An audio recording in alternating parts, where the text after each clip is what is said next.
जय हिंद दोस्तों, कैसे हो आप सभी लोग। Welcome to life in uniform. तो आज हम बात करेंगे कि एक सब इंस्पेक्टर कैसे 5 साल में असिस्टेंट कमांडेंट बन सकता है। ये सुनकर आपको काफ़ी अजीब लग रहा हो कि एक सब इंस्पेक्टर 5 साल में ही कैसे असिस्टेंट कमांडेंट बन सकता है।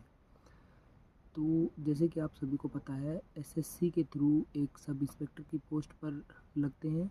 इसी प्रकार से यूपीएससी के थ्रू असिस्टेंट कमांडेंट जीडी की पोस्ट भरी जाती है। लेकिन यदि आप एसएससी के थ्रू सब इंस्पेक्टर की पोस्ट किसी भी सीएपीएफ फोर्सेस में लेते हैं तो उसके बाद आप डिपार्टमेंटल एग्ज़ाम देकर आप असिस्टेंट कमांडेंट बन सकते हैं। आज हम उसी के बारे में आपको मैं बताऊंगा। तो selection of AC assistant commandant GD ये होता है LDC limited departmental competitive exam के थ्रू।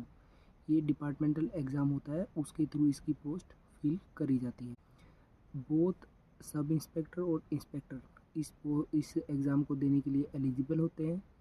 और इसके साथ एक कंडीशन और जोड़ रखी है कि आपका सर्विस रिकॉर्ड है वो आपका क्लीन होना चाहिए, मतलब आपको किसी प्रकार की कोई पनिशमेंट वगैरह ना मिली हो। इसके बाद हम बात करेंगे कि सर्विस आपको कितनी आपकी सर्विस कंप्लीट हो गई हो कि आप इस एग्ज़ाम के लिए एलिजिबल हो। बोथ सब इंस्पेक्टर और इंस्पेक्टर के लिए ये कंडीशन है कि आपकी सर्विस मिनिमम 4 साल आपकी सर्विस के कंप्लीट हो चुके हों। और ये जो आपकी सर्विस काउंट करी जाएगी, जिस साल आपकी वैकेंसी निकलती है उस साल की 1 जनवरी तक आपकी 4 साल की सर्विस कंप्लीट हो चुकी हो। और इसमें एक खुशी की बात और अच्छी बात यह है कि इसमें जो आपका ट्रेनिंग पीरियड है उसको इंक्लूड किया गया है, मतलब ट्रेनिंग पीरियड को इंक्लूड करके आपके 4 साल कंप्लीट हो गए हों। और इसके साथ एक कंडीशन और जोड़ी गई है कि आपका जो सर्विस रिकॉर्ड है वो बिल्कुल क्लीन होना चाहिए, उसके अंदर किसी भी प्रकार की आपको कोई पनिशमेंट वगैरह ना मिली हो। इसके बाद हम बात करें कि इस एग्ज़ाम में एलिजिबल होने के लिए आपकी अपर एज लिमिट कितनी है। अपर एज लिमिट जनरल कास्ट के लिए और ओबीसी कास्ट के लिए 35 ईयर्स है, मतलब 35 साल तक आप इस एग्ज़ाम को दे सकते हैं। उसी प्रकार से एज में रिलैक्सेशन एससी और एसटी को दिया गया है 5 साल का। एससी और एसटी 40 साल तक इस एग्ज़ाम को दे सकते हैं। इसके बाद हम बात करेंगे नंबर ऑफ़ चांसेस, कितनी बार आप इस एग्ज़ाम को दे सकते हैं। तो इसमें मिनिस्ट्री ऑफ होम अफेयर्स ने नोटिफिकेशन निकालती है, उसमें प्रॉपर लिख रखा है कि 3 चांसेस आपको इस एग्ज़ाम को देने के लिए होते हैं।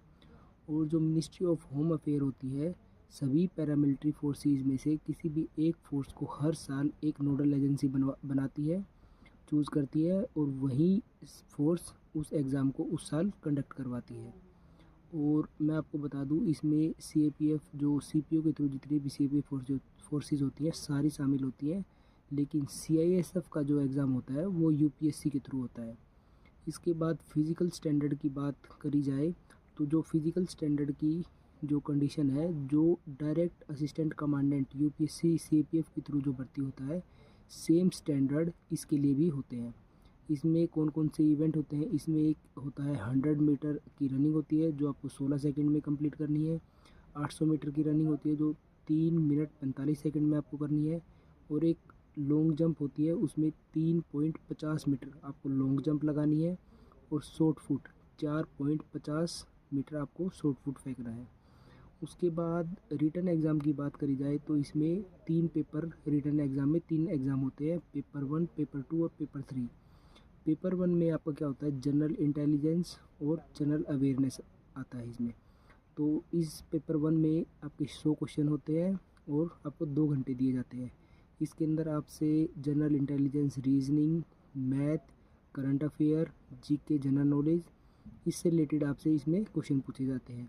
इसके बाद पेपर 2 में आपकी प्रोफेशनल स्किल्स के बारे में पूछा जाता है, जो आपने 4 साल की सर्विस के दौरान जो सीआरपीएफ या किसी भी पैरामिलिट्री फोर्सेस के बारे में आपने जाना है, उससे रिलेटेड आपको हथियारों के बारे में क्वेश्चन, उससे रिलेटेड आपसे क्वेश्चन पूछे जाते हैं। ये भी इसी प्रकार से आपका 100 मार्क्स का होता है और इसके लिए आपको 2 घंटे दिए जाते हैं। इसके बाद पेपर 3 में आपको एसे राइटिंग और प्रेसी राइटिंग दिया जाता है, उसमें भी वो भी 100 मार्क्स की होती है, 2 घंटे आपको दिए जाते हैं।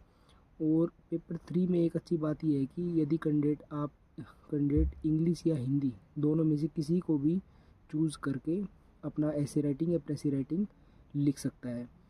और पेपर 1 और पेपर 2 के लिए कंडीशन दी गई है। पेपर 1 और पेपर 2 में अलग अलग डिफरेंट आपके 45% मार्क्स मिनिमम होने चाहिए और दोनों के एग्रीगेट मिलाकर 50% आपके मार्क्स होने चाहिए। ये आप पेपर 1 और पेपर 2 की कंडीशन आप क्वालिफाई करेंगे तभी आपका पेपर 3 चेक होगा। तो इस प्रकार से आप एक सब इंस्पेक्टर से 5 साल में ही असिस्टेंट कमांडेंट की पोस्ट तक पहुंच सकते हैं। लास्ट में यदि आप CAPF फोर्सेस के बारे में कोई भी जानकारी, आपके मन में कोई क्वेश्चन है जो आप जानना चाहते हैं LDC एग्ज़ाम से रिलेटेड या CPU एग्ज़ाम से रिलेटेड या SSC GD एग्ज़ाम से रिलेटेड, तो बेझिझक आप कमेंट बॉक्स में बता सकते हैं। मैं आपके कमेंट का रिप्लाई करने की पूरी कोशिश करूँगा। आज की वीडियो में इतना ही। सभी को जय हिंद, जय भारत।